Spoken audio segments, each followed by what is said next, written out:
আসসালামু আলাইকুম। আজ জানাবো পূর্ব ফুলছড়ি বাজারের গল্প। লোকমুখে শোনা এই বাজারের চরটি প্রায় 70-80 বছর আগে জেগে উঠেছে। এই বাজারের পশ্চিমেই যে ঘাটটি রয়েছে সেই ঘাটটি একসময় ফেরিযোগে ট্রেনের ওয়াগন পারাবারের মূল স্থান ছিল, যা তিস্তামুখ ঘাট হিসেবে পরিচিত ছিল। সেই থেকেই পূর্ব ফুলছড়ি বাজারের স্থানের গ্রামের নাম ফুলছড়ি, ইউনিয়ন ফুলছড়ি, উপজেলা ফুলছড়ি, জেলা গাইবান্ধা।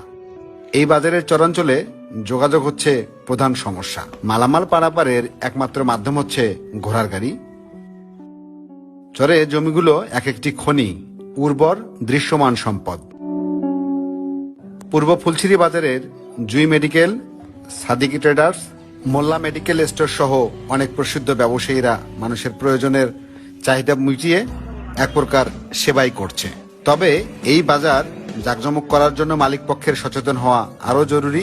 ঘরভাড়া সহজ করার মাধ্যমে অত্র বাজারটিতে জনসমাগম বাড়ানোর উদ্যোগ নিলে হয়তো বাজারটি আরও গুরুত্ব বাড়বে। 1979 সালে এই ইউনিয়নের একজন এমপি ছিল ও বর্তমানে সিরাজুল মাস্টার, সাবেক চেয়ারম্যান গফুর সাহেব, রানিং চেয়ারম্যান আজহারুল হান্নান মন্ডল, মোহাম্মদ জয়নুদ্দিন সাহেব সহ আরো অগণিত গুণীজন মানুষের জন্ম হয়েছে এই পূর্ব ফুলছড়ি বাজারের চরটিতে।